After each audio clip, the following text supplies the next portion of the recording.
அன்னைக்கு நாங்கள் தோட்டத்துக்கு வந்திருக்கோம். பாருங்க பூ எவ்வளோ அழகாக இருக்கு.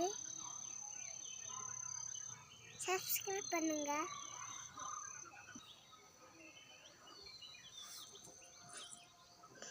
பாருங்க நிறைய பூக்கள் இருக்கு, அழகா இருக்கு.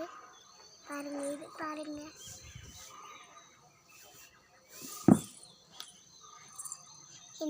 அது இதெல்லாம் கொஞ்சம் பழைக்க பூ வச்சு